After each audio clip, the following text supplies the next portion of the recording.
Hi everyone, thanks for tuning into my channel, Hildenbrand Guitar Academia.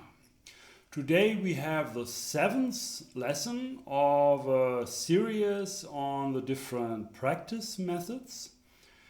And what we will do here, for every lesson we will just take one aspect and go into that and try to make that really clear, so that at the end of this kind of course, of this series, you have a sort of a toolkit where you can just tackle any problem. Yeah? And you can just redesign always your practice routine in a way that you really focus on the problem and having the tools, because you know how they work and that they exist. So to make practice more efficient, and also that you can trust more into the process of practicing, which is very important. This series here on these different practice methods is actually something what is really related to a book I studied very much, and this was already some years ago. It is this book from Chuan C. Chang, and it's called Fundamentals of Practicing of Piano Practice. And this is a free PDF which you can just download online. And there he was really, he's really, I really recommend this book, by the way. Check it out. I put the link also down in the description below. And this goes really into this into practice, and this is also a very cool context in which practicing takes place in this book. It's about piano. And like the classical European Western harmony, classical, or not only European, but the classical music tradition. Yeah, that's so how to practice piano, and of course, like really also to practice challenging pieces. That's the ultimate goal in this case, to really get.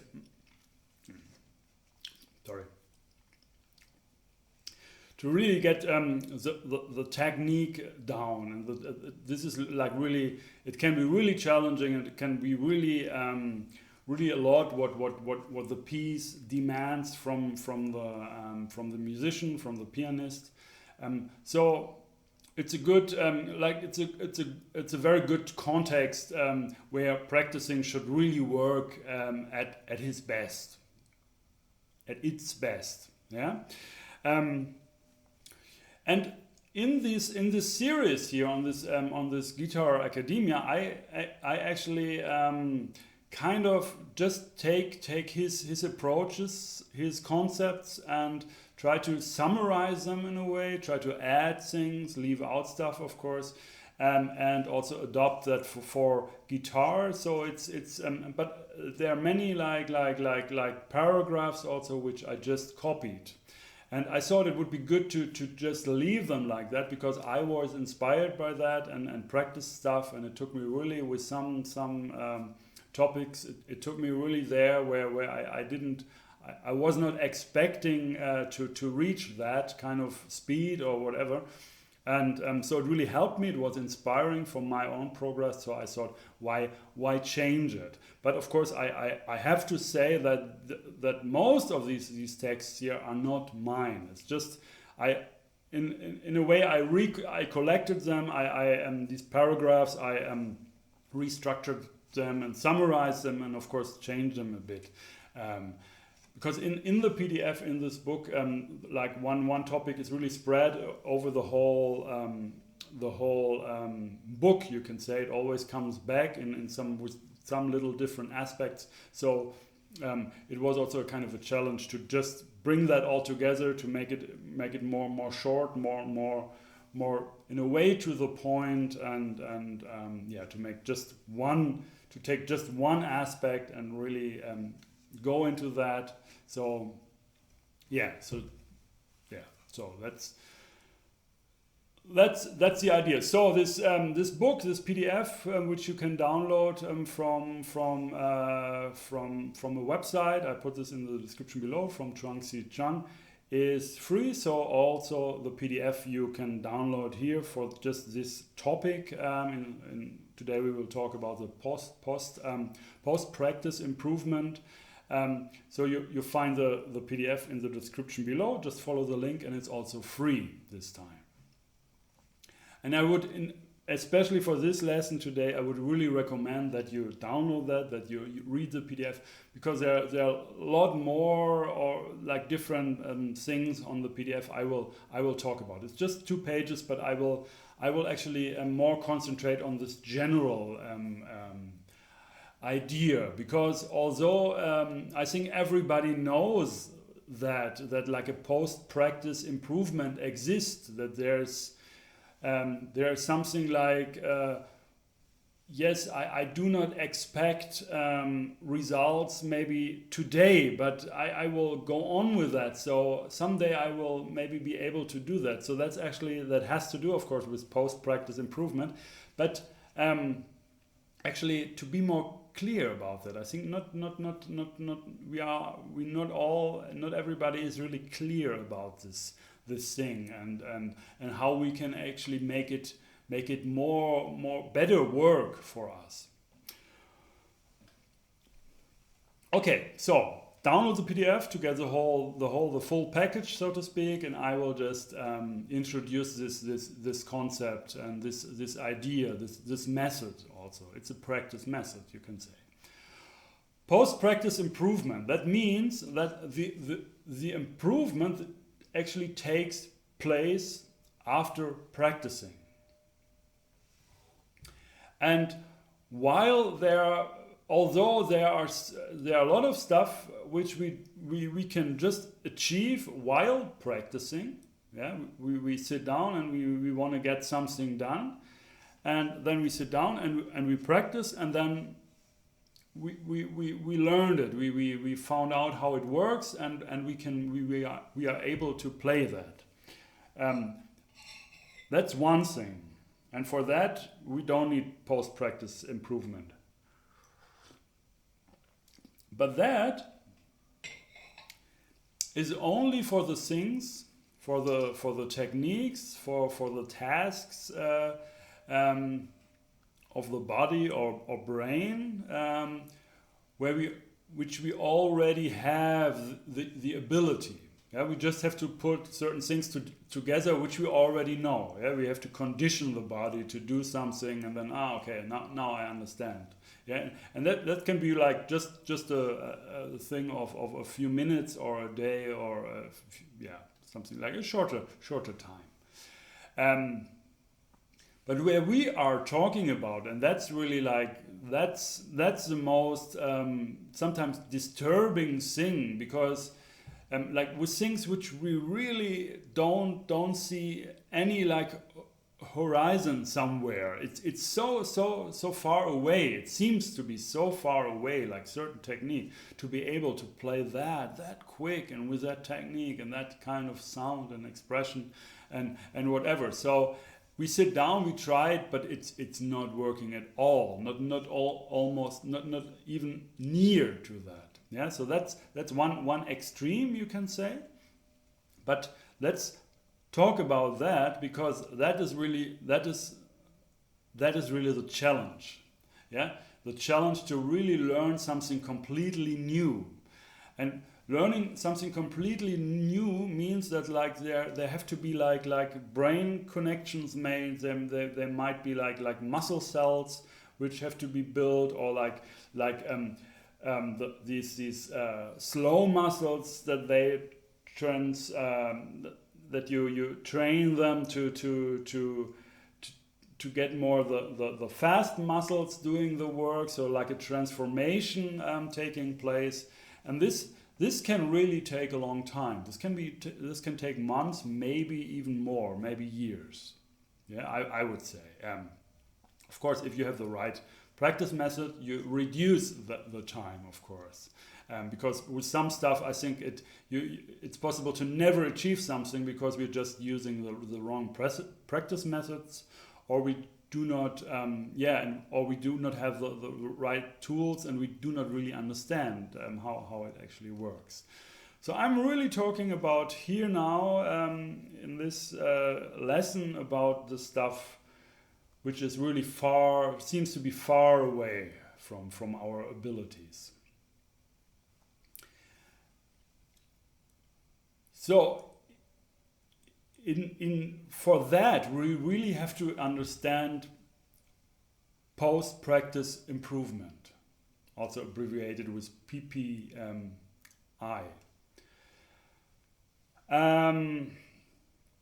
He has this example of like if you're a bodybuilder or you do you're running like marathon, for example, and to build up the body for a bodybuilder, or to do this long running distances, you would not expect to gain anything during practice. In a way, what you're doing during practice is even making the thing worse, you can say. Like a bodybuilder will just lose weight, or a marathon runner will just get exhausted while doing that.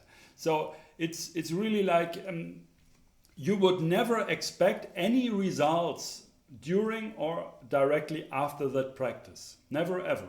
Of course not. You will measure results more in the long term. So you will see tomorrow or next week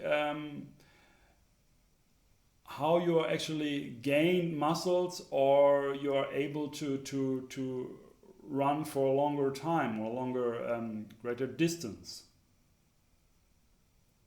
So the main improvement will just take after the practice. So in a way, the practicing is more the stimulus to make something happen, to start a kind of a process. But the process itself will be after the actual practice. And it is really like brain science and like science really says that that the improvement actually is really happening mainly during sleep. During sleep time, like the body will be repaired, and the neuronal connections maybe will be made. I'm not an expert in that. I'm just believing that, and I think it works, and to me it sounds very, very, very logic in a way. And also, so when you consider that sleep is so important, then of course, I mean, the quality of the sleep is also very important. So one very important aspect is, if you want to learn something completely new, if it's like really also difficult, and you really have to install really new things in your thinking, in your body, then watch the quality of your sleep. Yeah, so that's one part of it. And so that's, yeah. Another thing, and that is something we and this is really working. I'm actually quite happy that I found out about that, because this was something really new I learned from that book. And that is the concept of playing something slow or medium slow and very accurate, and like the concentration is there, and without any mistakes, always at the end of your practice session or at the end of the exercise. In a way, it's like giving your brain like one really clear and perfect accurate, everything version to work on that after the practice. Yeah, to say, hey, hey, brain, this is the thing you should make part of me or of you. That's the version. Yeah, in a way, it's like that. And it should be not too slow, because if you play something too slow, you will lose a lot of important like informations also about like the feel, the rhythm. There's some really great benefit to play something extremely slow. When we will talk about memorization of stuff, we will talk about that. But for practice improvement, it should be like medium slow, or like that you're still like that the music still makes sense in a way. Yeah, that the phrases and the rhythm in a way that they are still like working musically. They're not like separated notes, and so they work musically, and you really get the music and a real clear, completely no mistakes. Like a version where you also really concentrated on being really right, and that you think, okay, if that's really the thing. That's a slow version of that, but the brain has enough time to get all these informations. It's not like slipping by and what was that? No, it's really like you really hint at all the stuff, at all the details, but in the context of the whole of the music still functioning. Yeah, so not too slow. In this book, Chuan C. Chang also writes about that you should stop practice before like they're coming like diminishing results, and he writes after 10 minutes. Yeah, kind of 10 minutes, because up until 10 minutes your concentration, everything is there, and your brain can or your body and brain can give you good results, and some kind of a learning takes place. But this will diminish after like about 10 minutes. I'm not really sure with that. I'm not. I don't think you can really assign a clear like time in minutes. I think it really has to do with your own motivation and how it feels to you, because I can sometimes really play stuff over and over, make it of course more interesting for me by changing also the speed and the awareness on different aspects of that. But for somebody else who's just listening, it will sound just like a kind of a like really boring routine kind of repetition with some little maybe variations, but really boring. And but for me it doesn't feel like that. Yeah, there are certain things which I'm so motivated that I really want to get this down. I really want to learn that, and I'm happy about everything I'm learning on the way. So every little thing I notice makes me happy in a way, because okay, that's the way it's so. Okay, I learned something. Great. And then it's in a way I feel it's progressing, and I think that's something you have to find out for yourself. Yeah, of course, at the beginning when you start, there is like maybe a little phase where it might take some time until you're really there at the exercise with your concentration really focused on the task you're concentrating on. And then there's a time where you're extremely awake and not locked into anything, also kind of free and very open, with a lot of energy and motivated to practice that. And it's hard to describe. I think you know that yourself in a way. Yeah. Otherwise, just try to be more aware of that when you practice next time, and how actually this energy level and the concentration actually takes also its own it changes, yeah, in a way. And but I think it really has to do a lot with your motivation. If you have really fun doing something, I think I would not say now, I don't know. I mean, of course, if you find out that your mind is wandering around, other thoughts come to your mind, and you also do like some more maybe mistakes or something like that, then that you shouldn't do actually. Then you should try to stop a little bit before that really happens, or when you just feel okay, now it happens, then maybe it's a good idea to just stop there, and then maybe just play like a slow, medium slow version of that, to really take that post-practice improvement really can take place and work at its best. Because the worst thing you want to do is to end your exercise or your practice session, or like what you're working on, with a very quick version showing you that you actually really can play that very quick, and you play it maybe 3 times because you're so happy that it's already like at that speed. And then you quit practice. This leads actually to something what we will talk next time.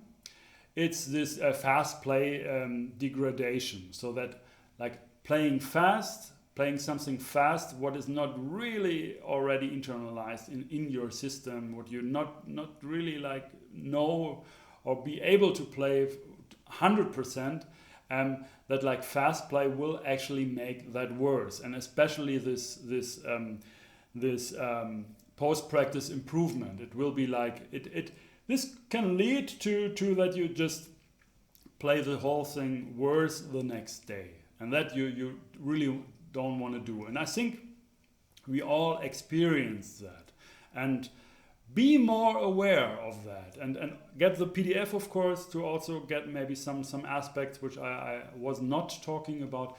But this idea is very it's something very important to consider. It's very valuable, extremely valuable, when we incorporate this medium slow play version always at the end of the session, of the exercise, or at the end of practicing at all, just to get one very clear, right, slow version, to make post-practice improvement really happening and successful, that you're really better the next day. Yeah, think about that and try to maybe also you I mean, for me it was really like I when I got this idea so clear, yeah, because this to think about that and to really get into this, what actually happens and how this works, then I understood like a lot of stuff, a lot of things which I practiced for a long time and never really got it down, never really made it, so to speak, to be able to do that. And a large factor really I think really had to do with that, and that's a cool thing also when we go more into these different practicing methods, and you get more, you understand more about practicing, how the whole thing works and what you can do, which tools you can use. You can also better analyze what you already did and see why that worked or why that doesn't really work. Yeah, so let's go on with that stuff, with these different practice methods. This was lesson or episode 7, and we will go on next week. So stay tuned. Subscribe to my channel, please, if you didn't do that already, and click the bell button to get notifications when a new video will be released, which is the case every week. And also you can support my work here on this channel by going down the link in the description below to my website, Hildenbrand.com, to the Guitar Academia page there. There's a button where you can donate. So this would be really cool to get more involved here and to value this channel. I would be really happy about that. All right, thanks for watching. My name is Hildenbrand.